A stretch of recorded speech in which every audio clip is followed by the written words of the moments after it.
Welcome to Terror Talk. It's hot as Hades in Los Angeles. It is hot as Hades. I just vacuumed my car down the street at your Shell station, and I almost died. Oh, no. Yes. How? What? It was hot. Oh, you died of heat exhaustion? Oh, yes. Yes. Fair. Yeah. I spent a lot of time outdoors this morning thinking, if I get out there earlier, like we took the dogs, they started to overheat. We're like, all right, time to bring them in. Then I went to the ranch. Mm-hmm. Too hot. Yeah. Then I went to vacuum my car. All things outside. You just didn't learn your lesson each time. Things I needed to do. Okay. I understand. I want to talk about a case today from the 50s. I don't know why. I mean, I guess I know why, but I like these, like, when people have gone missing. That sounds terrible because, I mean, I don't like when people go missing. Right. But some of these stories are interesting, how people just kind of vanish. Mm-hmm. And then there's always, like, some speculation of, sightings. Right. Right? Like, how does this happen? So something about that gets you I don't know. They're just interesting. Like, did the people really just disappear? Did they just never find the bodies? Did they decide together to, like, erase themselves off the face of the earth and recreate new identities? Yeah, we kind of never know. Every time we talk about these, those are the three choices. Yeah, and every now and then when Unsolved Mysteries was on, they would do those updates, like found with a different name and bank account. Yes, it was a big deal. On our hotline, we saved the world. Dun, dun, dun. And then they'd have, like, the update, right? With the creepy music in the back. Sure. So this one is called the Love Me Tender murders, the murders of the Grimes sisters. So this happened in the 50s. The Grimes sisters, Barbara, 15, and Patricia, 12, left home to watch their heartthrob at the time, Mr. Elvis Presley, in the movie Love Me Tender at the Brighton Theater in Chicago. Oh, so that's why the name. That's correct. Got it. So the end of the movie, I've never seen it. A full disclosure, I'm not a huge Elvis fan, but I guess there's a very tear-jerking end with Elvis's death in a shootout, and the crowd, filed out. And once it's over, everyone started to leave. The Grimes girls kind of vanished from this theater. They were never seen again. So it was an unsolved double murder that occurred in Chicago, Illinois on December 28th, 1956, in which two sisters, which I just talked about, disappeared while traveling from a Brighton Park movie theater to their home in McKinley Park. And I chose this because their disappearance initiated one of the largest missing persons investigations in the history of Chicago. Wow. Their bodies, in this case, were discovered alongside a road in Willow Springs in 1957, supposedly. Right. Okay. When I think Willow Springs, I was just at Disney yesterday. I think of the Cars ride. I don't think of Chicago. Right. So all the sisters' autopsy reports concluded that they'd been murdered within 5 hours of their last confirmed sighting, and that both girls had died of secondary shock. Numerous individuals attested to having seen the girls alive in the weeks before the night of December 28th and the subsequent discovery of their bodies. Mm-hmm. These murders became described by authors and journalists as a crime that, quote unquote, shattered the innocence of Chicago. Which is interesting because now I think of Chicago, someone growing up in Detroit, Chicago is far from innocent, and it's actually can be a very dangerous city. Yeah, we don't think about Chicago as having an innocent side. So apparently at this time it was, just to give a little bit of background. And the case also was acknowledged as one of the most labor-intensive missing person and murder investigations in Cook County, and still remains one of Chicago's most infamous cold cases. 25 very long days go by. And they're saying, if someone is holding them, please let the girls call me, says their mother, Loretta Grimes, where she pleaded in an article in the Chicago Daily Tribune on January 11th, 1957. It was called the Chicago Daily Tribune at that time, just FYI. On January 22nd, 1957, that's when their bodies were found in a field nearby, a suburb. But there were no signs of actually fatal violence. They just found the bodies. And the discovery just horrified people living in the area. It was a working class Catholic neighborhood. You know, the public's demanding answers. Of course, it's probably very white and middle to upper class. They're going, what is crime? We don't know. We want this solved. Everybody feels unsafe. And so, you know, the public is demanding this, and law enforcement then, you know, goes into hyperdrive. Right. And they're interviewing everyone under the sun, multiple suspects, and filing charges only to drop them for a lack of proof. So they did, you know, find some people that were suspects. They investigated them more. They dropped the charges because the authorities were like, there's nothing adding up to this. Mm-hmm. It's technically still an open murder investigation because they found the bodies, but they never found who did it. So I'll give you a little bit of background here about the 1950s. If folks who are listening don't really know much about the culture, but 1950s was kind of like a Bobby Soxer era where, you know, the poodle skirts, and it was a time of innocence, right? And it was this was a huge time where Elvis Presley was like at the front and center of everything. And Barbara and Patricia had actually seen this movie 10 times. And Mom was like, do you really need to go see this again? And they begged Mom to let them, you know, catch the evening show at the local theater. And it was just a short bus ride away. It was during the Christmas holiday. And, you know, obviously Mom looked back and had a lot of regret after that, because how could she have possibly known? Yeah, she wouldn't. And of course she'd have regret, but also, like, that was their fun thing to do all the time. Right. So, and I think Mom probably knew that at the time, like there's really no reason to keep them home. Mom gives them permission. Barbara was in high school. She was a sophomore, described as having a dazzling smile, was known as the serious one. And Patricia, who they also called Petey, was a high-spirited 7th grader. And they were also close friends.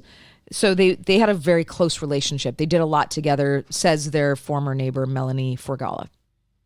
So when the pair failed to return together and returned by midnight, Mom knew that this was not a usual thing. They've both been described as being inseparable, attentive students at the Thomas Kelly High School and St. Maurice Catholic School, which they respectively attended. They're also known to have been devoted fans of Presley, like I had said, and had, you know, recently joined his fan club. Back in the day when you could remember sending the little letter in the mail of being part of the fan club. In the 80s, it was kind of like that too. You'd get like Bop magazine or Teen Beat, and you could send in the little postcard. Amazing. This particular occasion was the 11th time the girls had seen this, and the sisters are known to have their residence. They were known to be home. They were known to have left their home by 7:30 at night. So by midnight, that's where it was like, you know, because they had promised Mom that they would be home before midnight, and they were pretty. That's pretty late. It's pretty late, especially for a 7th grader. Yeah. Also, just like one of those things where, you know, it wasn't like them. So Mom was like, something isn't right. So both sisters stayed to view the second screening of Love Me Tender, thus meaning they would be expected to return home at approximately 11:45 p.m. And so when they had not arrived, things started to get suspicious. Their mother, Loretta, sent their older sister, Teresa, who was 17 at the time, and brother Joey, age 14, to wait by the bus stop located closest to the family home for their arrival. So after 3 successive buses had driven by without either one of the girls arriving, both the siblings went home and said, yeah, they're not here. So having by this stage already unsuccessfully trying to contact the girls' friends and seeing Teresa and Joey come home, this is when Mom said, okay, we can't get a hold of them. They're not with their friends. They haven't been on any of the buses. We're going to call the Chicago Police Department. And they called at almost 2:30 in the morning on December 29th. Officers scoured the city, and people, like with all these investigations, tips poured in. I saw them here. I saw them there. I saw this person with them. Workers at Chicago 5 and dime stores were positive they saw Barbara and Patricia with 2 sailors listening to Elvis records on January 3rd, 1957, according to the book Murder Gone Cold by Tamara Schaefer. I think this is interesting because I don't know what a 17-year-old and a 14-year-old would be doing, listening to, you know, hanging out with 2 random sailors listening to Elvis records. But, you know, maybe that wasn't a true sighting. I'm not sure. Or it was whatever their habits were. Weird that they hadn't gone home. Yeah. I mean, because that would have been like 4 days later. I mean, they're all hopped up on Elvis. More than 4 days later. Looking for that's their man. true. Maybe they're like, screw it. We're on a search for Elvis. Looking for their man. Maybe these sailors said they knew him. Who knows? Yeah, who knows? So the account makes headlines, spurring rumors that the girls were headed to Memphis, which was Presley's home. And the singer himself issued a statement saying, if you're a good Presley fan, you'll go home and ease your mother's worries, which is really interesting, right? Yeah. So Loretta Grimes and her ex-husband Joseph insisted their daughters were in danger because these were girls that they would typically feel would run away from home. Sure. Chicagoan Dominic Pagaiga, he's a professor of history at Columbia College, was 7 years old when the sisters disappeared, and it was on everybody's minds who lived near the Grimes neighborhoods. There were actually signs in the windows of stores saying, don't talk to strangers. So people were starting to a little bit of a fear in the neighborhood. On January 22nd, now we're almost a month later, a passing motorist saw what looked like a mannequin off the bridge over Devil's Creek near Willow Springs, a southwest suburb, and authorities converged and found the girl's body sprawled on the frozen ground. So I think it's interesting when people, this is like the second or third case where people think they found a mannequin, but I would imagine it's because their eyes are like, we're not registering that that's actually human. So our mind goes to, what is that fake body doing there? Well, and I'm thinking the stiffness and the stiffness and the frozen color, which would be like gray, like a mannequin, like really, really, really. That's pale true too. The coloring, yeah. The father says, I tried to tell police my daughters didn't run away, but they didn't listen to me. In a January 23rd, 1957 Chicago Daily Tribune article, Patricia had several minor puncture wounds in her chest, possibly made by an ice pick, which is awful. Yeah. And Barbara's face had marks and bruises. Harry Gloss, the chief investigator for Cook County Coroner Walter McCarran, told reporters. So a preliminary autopsy, however, indicated that the girls died of exposure to freezing temperatures, which means they were probably wounded and left there to die, I would imagine. The anticlimactic resolution with no evidence of traumatic violence amplified the mystery and renewed pressure on investigators. So here we have 2 dead bodies in the cold, with a couple of wounds, but nothing incredibly violent, and just left there. So now they're kind of back at ground zero.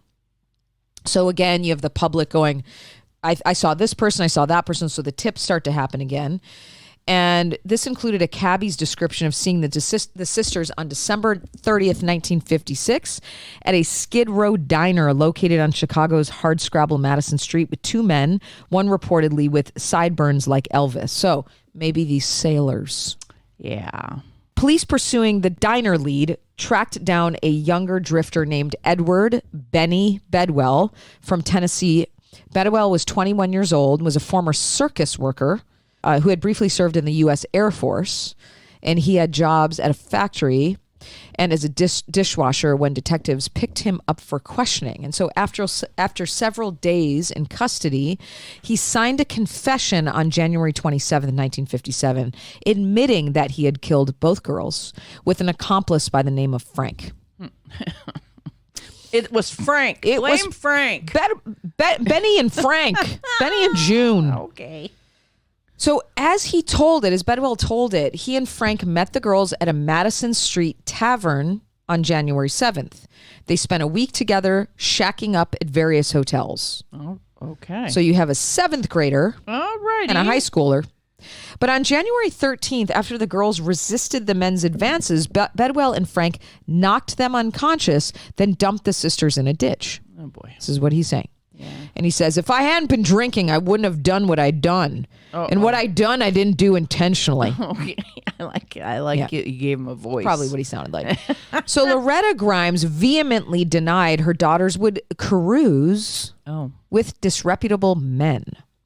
So our girls came from a good home and were brought up in a religious surrounding, she told the Daily Tribune, which I think is funny because parents oftentimes find out later. Yeah, and also repression. Yeah, right? Like that's like, then that they didn't do these things. Like, they probably were doing a lot of these things. Yeah, like I'm biased the other way. So seriously, and if the sisters were close, then we know that the other sister just went along with her, right? Yeah. So almost immediately, holes started appearing in Bedwell's story, though. Medical experts concluded that the girls actually died on December 28th, which would have been the day after, and Bedwell's factory time card provided an alibi for the night they disappeared. His defense attorney insisted Bedwell's confession was coerced. So he was released from jail on February 5th, 1957. to the chagrin of Cook County Sheriff Joseph Lohman and Gloss, who believed he was responsible. Quote, I think it always bothered him. He was sure he had the right guy and didn't like letting him go, Gloss's daughter, Renee Gloss, tells True Crime.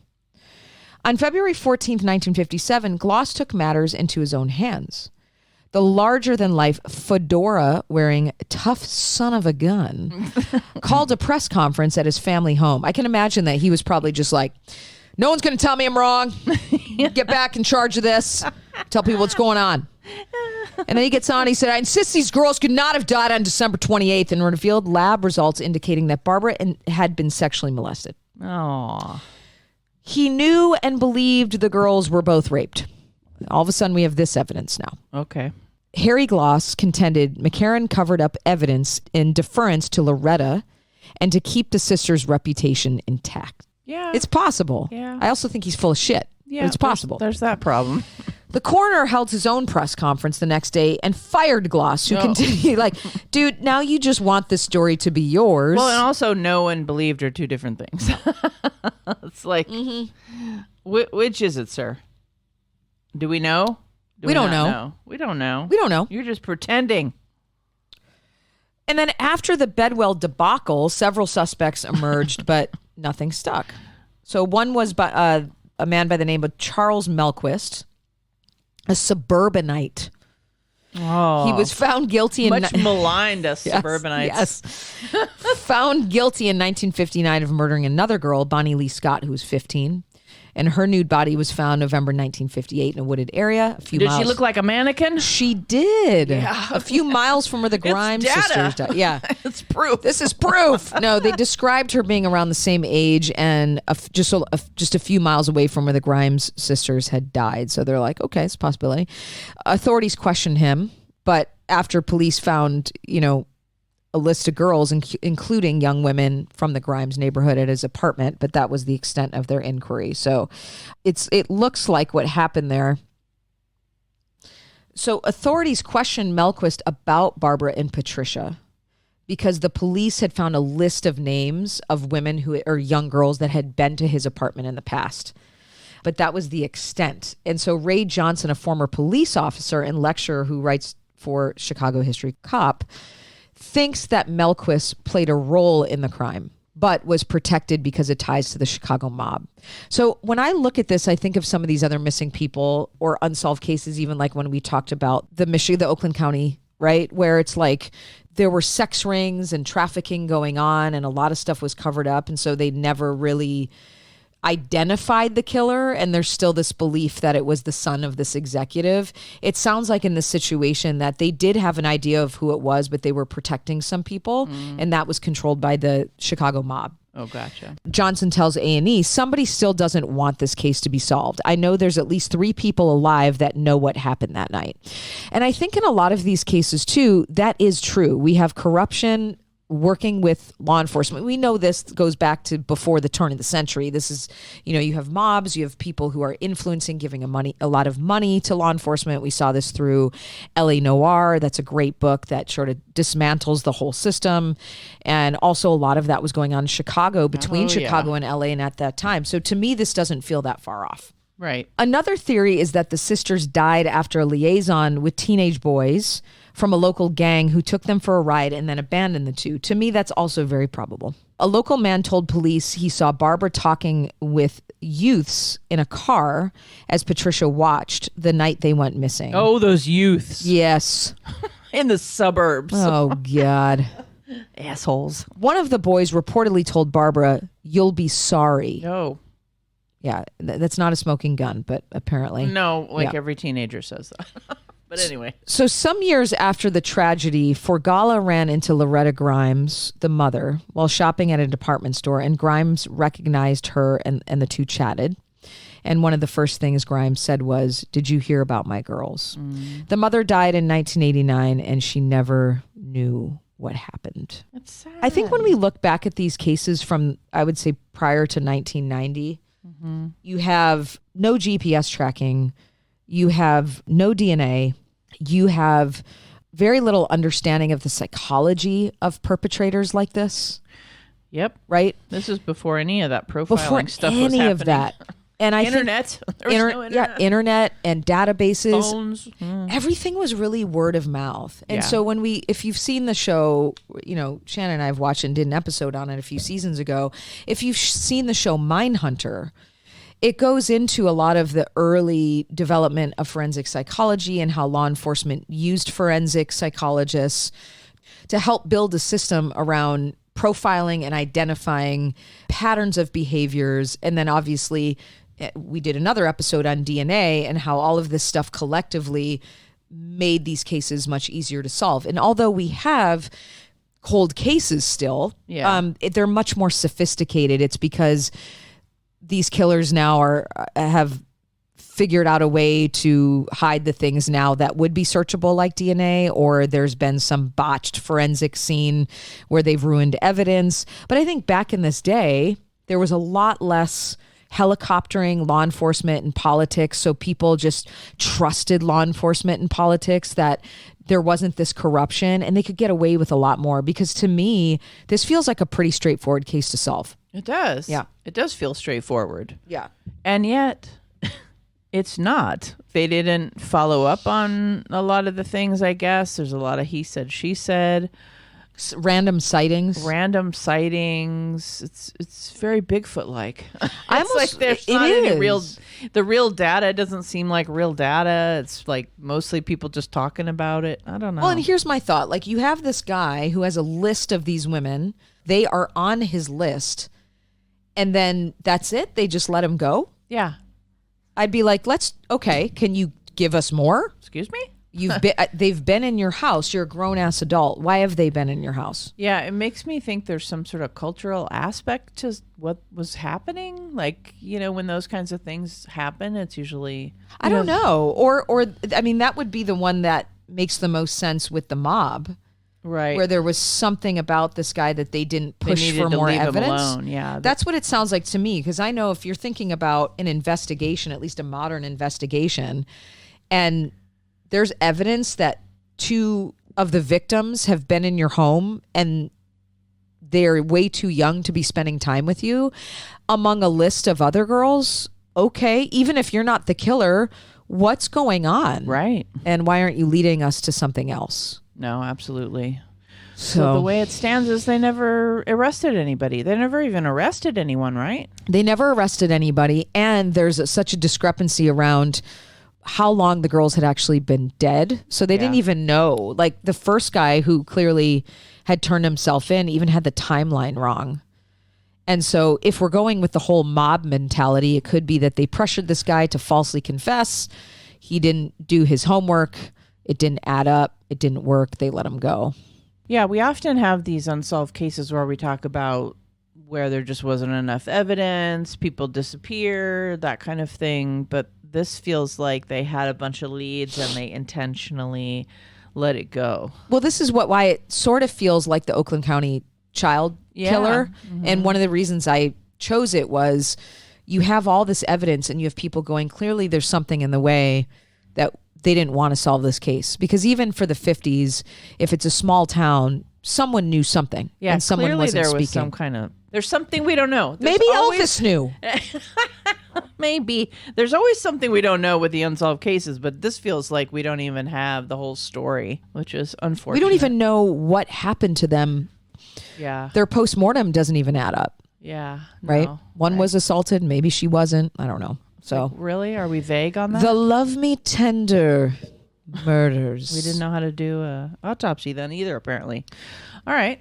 Well, thank you so much for that, Kathy. These are always really fascinating. We appreciate it, and we look forward to the next one. You're welcome. This has been an episode of Terror Talk. My name is Shannon. And I'm Kathy. Sleep safe, everyone.